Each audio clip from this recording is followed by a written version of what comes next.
How many did you get right? 9. 9? Why, Benjamin, that's wonderful. Not 9, Miss Williamson. He got none. I think he'd get at least 1 right. He got 1 right last time because he was trying to put down the wrong answer. Hey, Carson, we know you're the dumbest kid in the class. Menjadi orang yang sering dibully adalah hal yang paling tidak mengenakan. Inilah kisah dari seorang Benyamin.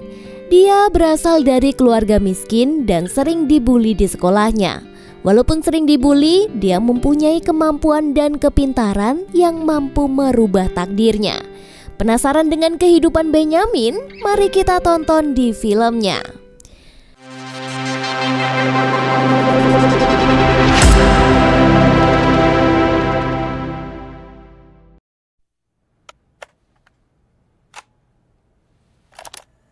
Pada tahun 1987, seorang dokter ahli bedah syaraf terkenal yang bernama Benjamin Carson dihadapkan pada sebuah masalah yang cukup besar.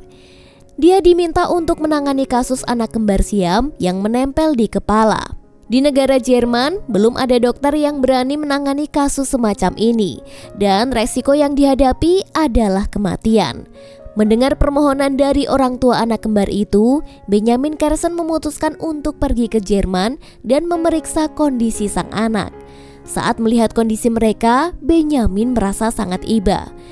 Begitu juga dengan Argus, orang tua anak itu yang hampir melakukan bunuh diri karena tidak tega melihat kondisi anaknya. I wanted to kill myself when I learned the truth, but I realized I would be killing 2 other people. Namun dia menyadari bahwa tindakan itu akan membunuh 2 nyawa lainnya, sehingga dia mengurungkan niatnya. Mereka memohon kepada Benjamin untuk memilih salah satu dari anak kembar itu. Setelah mempertimbangkan resiko yang akan terjadi, Benjamin mengambil keputusan untuk tidak dapat mengambil resiko dan tidak melakukan operasi. Babies have very little blood. I can't risk performing this operation. Namun pada malam hari setelah memikirkan dengan matang, akhirnya Benjamin memilih untuk melakukan operasi dengan segala pertimbangan yang ada. I'll do it. Setelah itu, Benjamin mulai mencari tahu lebih lanjut tentang bagaimana cara menangani kasus ini.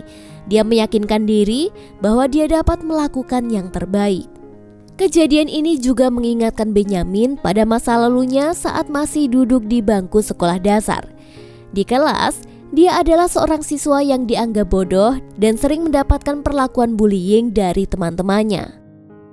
Pada suatu hari, dia bahkan membalas dengan kekerasan dan melukai salah satu temannya hingga terluka. Hey, Carson, we know you're the dumbest kid in the class. Mendengar perbuatan anaknya, ibunya yang selalu memberikan dukungan penuh kepada putranya selalu mengingatkan bahwa ia bukanlah anak yang bodoh dan kecerdasannya dapat digunakan untuk mencapai hal-hal besar seperti yang dikehendaki Tuhan. I'm dumb, mother. No, you ain't. You a smart boy. You just ain't using that smartness. That ain't the life God wants for you either. Yes, mother. Suatu malam, Benjamin meminta bantuan ibunya untuk menyelesaikan pekerjaan rumah. Namun, sangat disayangkan, ternyata ibunya tidak bisa membaca dan mempunyai alasan bahwa dirinya membutuhkan kacamata baru. Dia tidak ingin anak-anaknya tahu tentang hal ini. Saat menyadari Benjamin juga mengalami kesulitan dalam mengejak kata, ternyata dia membutuhkan kacamata. Ibunya pun langsung memberikan kacamatanya kepada Benjamin. Ternyata dengan kacamata itu, prestasi akademik Benjamin perlahan-lahan mulai meningkat. Mendengar kabar baik ini, sang ibu menjadi sangat gembira dan menyuruh Benjamin untuk terus menggunakan imajinasinya dalam menyikapi setiap persoalan. Dia yakin bahwa dunia berada di dalam otaknya dan Benjamin dapat segalanya melalui kekuatan pikiran. Keyakinan ini semakin diperkuat ketika dalam sebuah ibadah di gereja. Benjamin menggunakan imajinasinya untuk membayangkan jika dirinya sebagai seorang dokter sambil mendengarkan pastor berbicara. Mendengar apa yang dikatakan Benjamin, dia pun juga mendukung apa yang dilakukan anaknya sekarang. Mother, I want to be a doctor. You can be anything you want to be in this life, as long as you're willing to work at it. Suatu hari, ibu Benyamin mengunjungi seorang psikiater karena memiliki masa lalu yang sulit dikendalikan. Ibu Benyamin ini adalah anak yatim piatu yang tinggal di panti asuhan.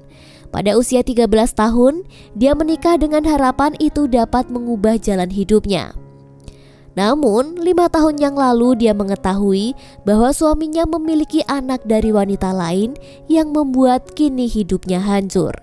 Meskipun menghadapi masalah itu, ibu Benyamin tetap bertahan dengan suaminya demi anak-anaknya yang membutuhkan sosok ayah.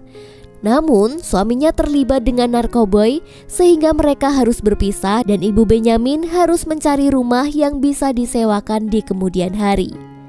Untuk mendapatkan tambahan uang, ibu Benyamin bekerja sebagai pembantu rumah tangga. Di sini dia merasa bodoh karena tidak bisa membaca dan khawatir bahwa anak-anaknya akan mengalami hal yang serupa. I'm so dumb. I can't even read. Fear my boys are gonna turn out the same way. Pada suatu titik, dia bahkan mempunyai niatan untuk bunuh diri. Meskipun sulit membayar tagihan pengobatan, psikiater justru membantu ibu Benyamin dengan mencarikan pekerjaan. Malam harinya, dia kemudian meminta izin kepada anak-anaknya untuk pergi dari rumah selama seminggu dengan alasan akan pergi ke Boston. Anak-anak pun diserahkan kepada Suster Scott dan diberi tugas untuk mempelajari perkalian selama dia pergi. Awalnya, anak-anak ini menolak karena menganggap materi itu sulit. Namun, ibu Benyamin memberi semangat pada mereka bahwa bekerja keras tidak akan menyakiti siapapun. Setelah seminggu menjalani pengobatan, ibu Benyamin kembali pulang dengan senang dan mendapati anaknya telah berhasil mendapatkan nilai A untuk materi perkalian. I know all my times tables. I got them all right except one. I knew you could do it. Selain itu, ibu Benyamin juga mendapatkan pekerjaan sebagai pembantu rumah tangga di rumah Profesor Brackett. Di sana, dia melihat banyak buku dan memutuskan untuk belajar membaca. Dengan semangat baru, ibu Benyamin mengajar anak-anaknya untuk pergi ke perpustakaan setiap hari dan memilih 2 buku. Mereka juga diminta untuk membuat laporan tertulis tentang buku yang sudah mereka baca setiap akhir minggu. Saat anak-anaknya, terutama Benyamin, mulai menunjukkan prestasi akademik yang lebih baik, bahkan mereka mendapatkan perhatian dari teman-teman dan guru mereka. Benyamin bahkan bisa menjawab pertanyaan yang sulit dari guru yang tidak diketahui oleh siswa lainnya. Namun, tidak semua orang senang dengan keberhasilan Benyamin. Salah satu gurunya memiliki sikap diskriminatif terhadap warna kulit Benyamin dan mulai membulinya saat Benyamin memasuki kelas 8. Mendengar cerita bullying yang dialami anaknya, ibu Benyamin sangat marah dan bertekad untuk memberikan kehidupan yang lebih baik bagi anak-anaknya. Dia memutuskan untuk mengambil rumah yang dulu mereka sewakan agar memberikan mereka kehidupan yang layak. Selain itu, ibu Benyamin juga memutuskan untuk memindahkan anak-anaknya ke sekolah yang lebih menghargai mereka. We moving. So start next fall, you going to a school that appreciates you. Di sekolah baru itu, Benyamin mulai beradaptasi dengan teman-temannya. Namun, dia kembali menghadapi bullying karena pakaian yang dia kenakan dianggap tidak layak oleh teman-temannya. Mendengar hal itu, Benyamin meminta ibunya untuk membelikan baju baru. Awalnya, ibunya menolak karena keterbatasan keuangan. You close for school. You got clothes for school. Benny, don't you be slamming around here and don't you walk away when I'm talking to you. Tetapi akhirnya, sang ibu membelikan baju untuk Benyamin dengan menggunakan sisa uang yang dimiliki. Pada masa remaja, Benyamin mulai mempunyai rasa penasaran yang begitu besar. Hal ini membawanya pada jalan kenakalan remaja yang diawali dengan pembelian sebuah benda tajam dari temannya. Ketegangan pun muncul keesokan harinya ketika sang ibu menyadari bahwa Benyamin tidak mengenakan pakaian yang telah dibelikan untuknya. Di sini, sikap Benyamin mulai berbeda dari biasanya. Untuk pertama kalinya, Benyamin berani melawan sang ibu dan hampir saja membunuh ibunya. Look, throw them away. I'm not gonna wear them. You can't have everything in life you want. Shut up. All you do is preach me. Shut up.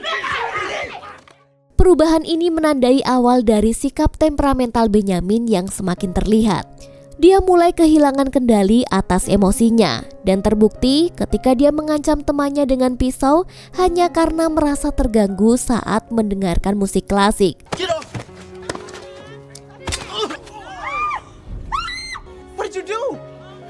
Beruntunglah temannya mempunyai pelindung yang ada di perut sehingga tidak terluka sedikit pun. Karena kejadian inilah membuat Benyamin merasa sangat takut. Hingga akhirnya dia pun memilih untuk bersembunyi di rumahnya. Waktu terus berjalan, pada tahun 1969, Benyamin berhasil meraih beasiswa untuk kuliah di Universitas Yale, sebuah universitas bergengsi yang sangat terkenal. Di sana, dia memasuki jurusan kedokteran dengan spesialisasi sebagai ahli bedah. Selain menjalani studi, Benyamin juga menemukan kekasih hati yang selalu memberikan dukungan dan bantuan dalam setiap prosesnya, termasuk menghadapi ujian yang menentukan kelanjutan beasiswanya. Keberhasilannya dalam meraih nilai terbaik di kelasnya membawanya memperoleh gelar sebagai ahli bedah syaraf. Dia pun berjanji untuk menikahi kekasihnya yang selalu setia menemani perjalanan hidupnya. Now that I'm gonna be a neurosurgeon, you should marry me, because I probably won't be home much. Is that a promise? Pada tahun 1976, Benyamin berhasil diterima di Johns Hopkins Hospital, sebuah rumah sakit yang hanya menerima 2 murid per tahun untuk menjadi residen bedah syaraf. Dengan keyakinan bahwa setiap orang memiliki potensi untuk melakukan keajaiban dengan otak mereka. Benyamin pun sukses bergabung dengan rumah sakit itu sebagai dokter ahli bedah syaraf. Setelah diterima dan mulai bekerja di rumah sakit tersebut, Benyamin merasa tidak nyaman dengan lingkungan sekitarnya, terutama sikap para rekan kerjanya yang meremehkannya. Namun, Benyamin tidak mudah menyerah. Dia berusaha tetap berbuat baik kepada semua orang untuk membuktikan bahwa dia pantas bergabung di rumah sakit itu. Suatu hari, Benyamin menghadapi suatu kasus di mana dia harus memilih antara menyelamatkan pasien dengan melakukan operasi atau tetap mengikuti ketentuan rumah sakit. Dengan pertimbangan yang matang dan hasil dari tindakan baik yang selama ini dia lakukan, Benyamin didukung oleh teman-temannya untuk mengutamakan keselamatan pasien itu tanpa mempedulikan resiko dan konsekuensi yang akan timbul.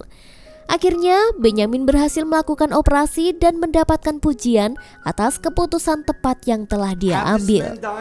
Your career would have been over. Congratulate you on taking the proper action in spite of its possible consequences.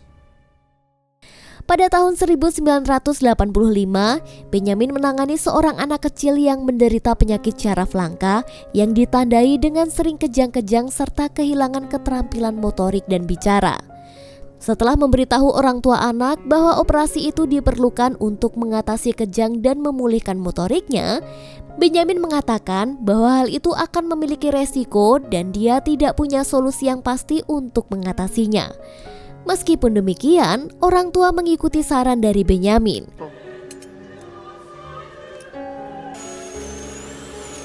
Moving the skull to access the dura. Time to wake up, Cynthia. Dan operasi yang dilakukannya ternyata berhasil menghilangkan kejang serta mengembalikan respon anak itu. Keberhasilan ini membuat Benyamin menjadi terkenal di kalangan dokter ahli bedah syaraf pada tahun itu. Pada suatu malam, istri Benyamin yang sedang hamil mengalami keguguran. Ini membuat Benyamin merasa sangat terpukul dan menyalahkan dirinya sendiri. Meski begitu, istrinya tetap memberikan dukungan kepadanya. Dia meminta untuk tetap bertugas karena pasien lebih membutuhkan perhatiannya. Setelah kembali pulang dari bekerja, Benyamin melihat istrinya keguguran dan anak-anaknya tertidur. Hal ini membuatnya merasa bahwa dia harus bertaruh untuk menyelamatkan anak kembar itu. Dukungan dari ibunya juga memberikan keyakinan kepada Benyamin bahwa dia memiliki segalanya di otaknya. Setelah mendengar kabar itu, Benyamin merasa yakin dan percaya diri untuk melakukan operasi pemisahan anak kembar siam. Di rumah sakit, semua orang bersiap dengan peralatan operasi dan memikirkan bagaimana cara agar 50 orang dapat muat di dalam ruangan operasi itu. Setiap tim juga berlatih untuk mengembangkan skenario untuk kemungkinan terburuk yang mungkin terjadi. Pada hari berikutnya, bayi kembar siam itu tiba di Amerika untuk menjalani operasi. Dr. Benyamin memberikan penjelasan tentang bagaimana operasi itu akan dilakukan, serta resiko yang mungkin terjadi. Dokter juga menyuruh Argus dan Peter untuk terus berdoa. Pada tanggal 5 September 1987, Dr. Benjamin melakukan operasi pemisahan anak kembar siam itu. Keadaan ini membuat semua orang merasa sangat tegang.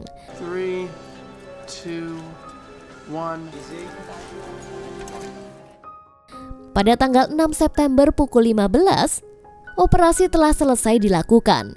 Benjamin memberitahu Argus dan Peter bahwa operasi pemisahan anak kembar siam telah berhasil dengan baik. Which child would you like to see first? Thank you. Thank you. Benjamin kini diterima dengan penuh kebanggaan oleh ibu dan istrinya.